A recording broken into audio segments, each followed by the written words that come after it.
Good morning. We haven't had a chance to do a reading in a bit. So I want to jump in and do that. We will do a catch-up video. Like I said, I was going to be reflective. I haven't even uploaded that many reflective videos. Just so much has been happening. And I think that's for a lot of folks. And this last weekend with the full moon, and I don't know what was going on, but it was just overload. And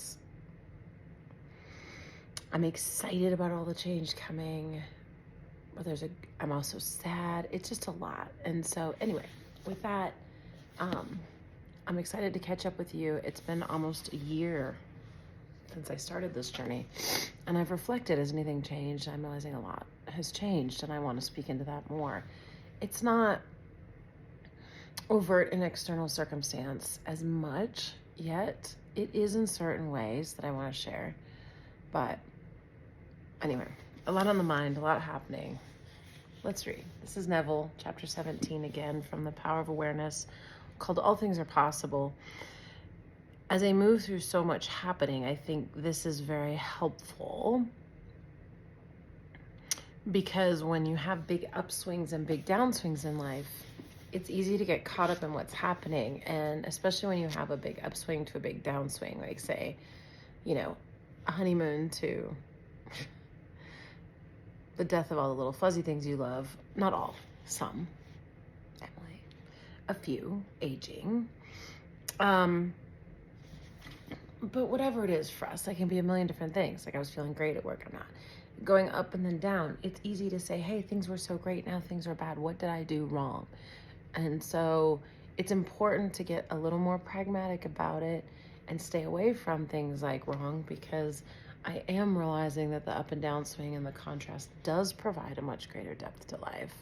There is really something in it for us, but there's also a discipline and training to soften it that Neville gets very specific about, which I appreciate. So it says, it is of great significance that the truth of the principles outlined in this book have been proven time and again by the personal experiences of the author. So he's talking about creating through meditation, visualization, really the stuff of Abraham, but decades before Abraham showed up. And so he didn't understand the full behind the scenes mechanism, if you will. But he understood he was creating, and he felt that the Bible was speaking into this very ability and fact, and that was the main purpose of the Bible. So I really appreciate his perspective. So it says, throughout the past 25 years, he has applied these principles and proved them successful in innumerable instances.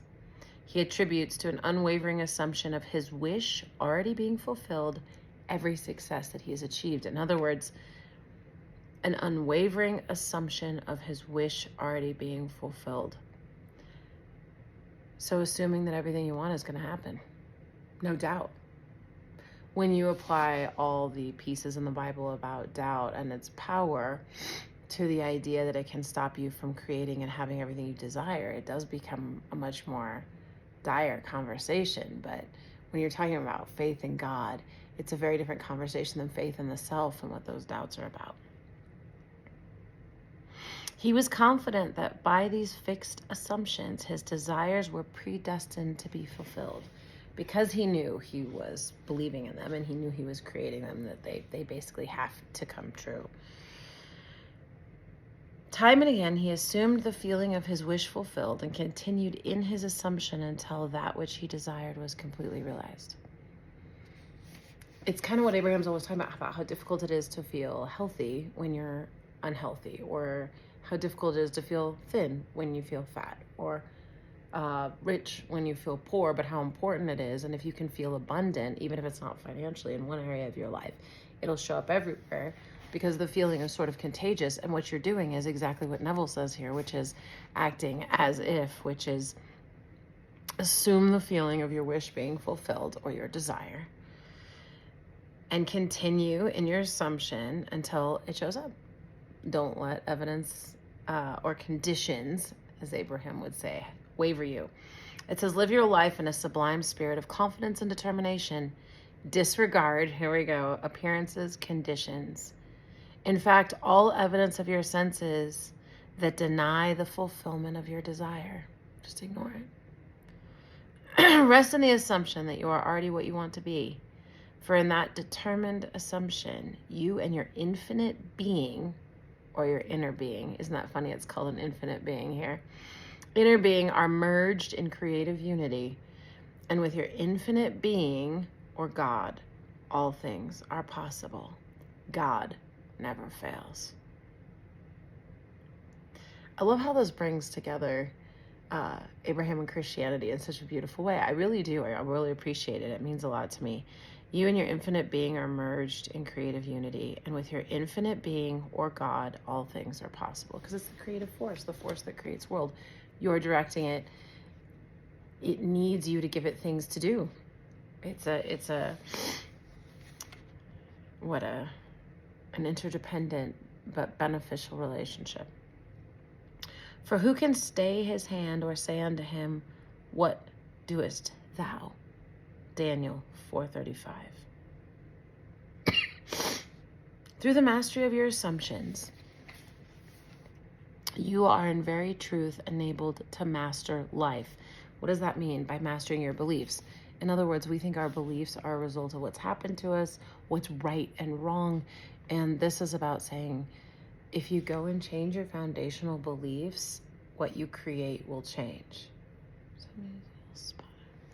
And that's a really big deal. Through the mastery of your assumptions or your beliefs, you are in very truth enabled to master life. So if you believe sort of in tune with what he believes, you'll be able to master life and have what you want. It is thus that the ladder of life is ascended, thus the ideal is realized. The clue to the real purpose of life is to surrender yourself to your ideal with such awareness of its reality that you begin to live the life of the ideal and no longer your own life as it was prior to the surrender. That was meaty. Let's read it again. I feel like something's coming up, so let me establish this. So here Neville is standing on his own achievements as evidence of the success of this. And some people might say, well, where did he end up? Well, he died of a brain aneurysm. So let me just add this. He did achieve, he has some very cool stories where he applied and used this, and a lot of his students did as well. But because he didn't have the peace from Abraham, he didn't realize that it was about ease and flow, and he didn't have to try to make it happen. And I think by visualizing and meditating, he tried so hard, he popped a vessel. And it's important for us to remember, we can visualize, we can meditate, but meditate is more about clearing the mind, not about creating it. You just have to put it out there once, and your infinite being or inner being picks it up, and you don't have to do anything else other than relax and let it happen. And that's the hardest part for us. Isn't that insane? It's easier for us to try and have a brain aneurysm. It's interesting. Okay, so the clue to the real purpose of life is to surrender yourself to your ideal. So the real purpose of life is to surrender myself to my ideal, to what I want to be, with such awareness of its reality, so surrendering myself to its reality, that I begin to live the life of the ideal and no longer my own life as it was prior to the surrender. So you're not acting as if faking it till you make it. You're just being it until it is. It's an important distinction. It's a similar train, because when you sort of fake it and put it on, it sort of becomes part of you, but it is a bit of a split, a little bit of a pretending. So he calleth things that are not seen as though they were, and the unseen becomes seen. Romans 4:17. Funny, both Bible verses are from chapter 4, and both verses add up to 8, by the way, which 4 and 8 adds up to 12, which resolves to 3. 8 and 3 are my numbers, just saying. Each assumption has its corresponding world. In other words, each belief you have changes your entire world. If you're in a dream world that's based on a foundation of your own beliefs that are projected out, which we could get into the Course in Miracles with all that stuff, which I think is just sort of the way it's set up. It's like a bit of a matrix in the sense that it is a sort of mind-generated reality, because we are mind. We think we're physical because physical seems more real, but actually mind is real, and the physical is the dream, which is so fascinating, right? But when you change a belief, or when you change what you believe is possible, what can show up changes or not show up. So when we believe like love is terrible, love can only show up in a terrible state. But when we completely shift to love being a positive experience and totally possible, which usually doesn't happen overnight, right? It's incremental, but incremental change on a regular basis leads to quantum leaping. We can lead ourselves to beliefs that change our reality in massive ways. So each assumption has its corresponding world. So every belief you have has a different world, different dimensions. If you are truly observant, you will notice the power of your assumptions to change stances which appear wholly immutable. So when something appears, it cannot be fixed, it cannot get better, it cannot be repaired. But when you change what you believe to be true or possible about the situation, everything else changes. I'm going to try that today. I like that. And I have been doing that on something else. I'll talk about it next time. You, by your conscious assumptions, determine the nature of the world in which you live. So by the nature of your beliefs. So all of us believing the world's going to hell in a handbasket, not helpful. Not helpful. Everyone needs to believe that we're capable. Everything's going to work out. God's got this. We've overcome much worse. Everything's good. We're here to enjoy ourselves. We need to focus on our own lives and what we're up to.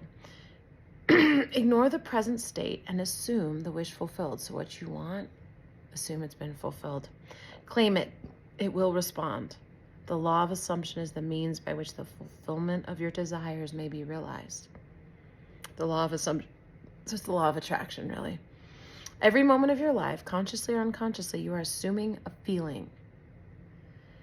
You can no more avoid assuming a feeling than you can avoid eating and drinking.